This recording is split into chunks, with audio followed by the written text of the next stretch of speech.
Untuk informasi lebih lengkap dan berita terkait, klik link di deskripsi. Jangan lupa untuk install aplikasi CNBC Indonesia di App Store dan Play Store. Jangan lupa untuk subscribe ya.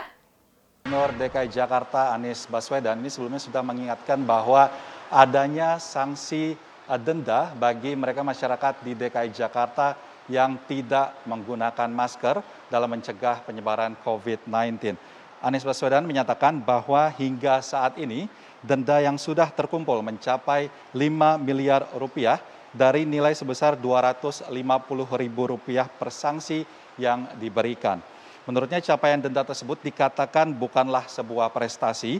Pasalnya pengguna masker di DKI Jakarta saat ini masih mencapai 75% persentasenya dari total jumlah penduduk.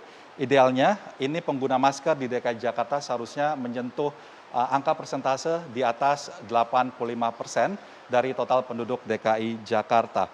Anies juga mencatat bahwa persentase warga DKI Jakarta yang menggunakan masker ini sifatnya ini naik turun atau tidak konsisten setiap harinya, yakni rata-rata sebesar 65 hingga 85% maksimalnya.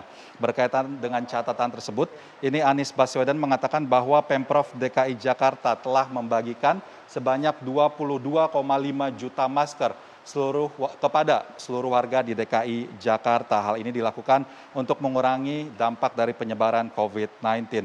Dan penegakan sanksi bagi masyarakat di ibu kota masih akan terus dilakukan secara masif. Pasalnya hingga saat ini, yakni tanggal 24 November 2020, kasus positif COVID-19 di ibu kota Jakarta ini masih terus meningkat, yakni hingga saat ini sebanyak 1.015 kasus dengan total kumulatif sebanyak 129.000 kasus.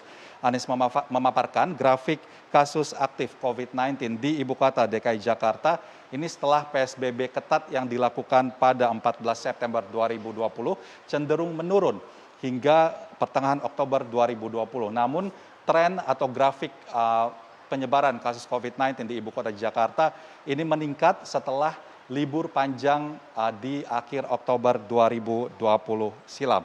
Dan pertumbuhan laju angka positif kasus COVID-19 di DKI Jakarta ini artinya memiliki korelasi dengan antisipasi Pemprov DKI Jakarta dalam mencegah peningkatan jumlah kasus harian dengan cara memberikan sanksi tegas termasuk denda sebanyak Rp250.000 per orang bagi mereka yang tidak menggunakan masker dan umumnya bagi mereka yang mengabaikan protokol 3M. Dan terkait hal tersebut, berikut ini keterangan dari Gubernur DKI Jakarta Anies Baswedan. Menggunakan masker bisa denda Rp250.000, kumpulan dendanya sudah sampai 5 miliar hari ini. Prestasinya bukan di denda, prestasinya adalah kalau minimal 85% penduduk menggunakan masker. Hari ini jumlah penduduk Jakarta yang menggunakan masker proporsinya kira-kira sekitar 75%, tapi naik turun. Ada masa kita 65%, ada masa kita 80%, tapi idealnya 85%.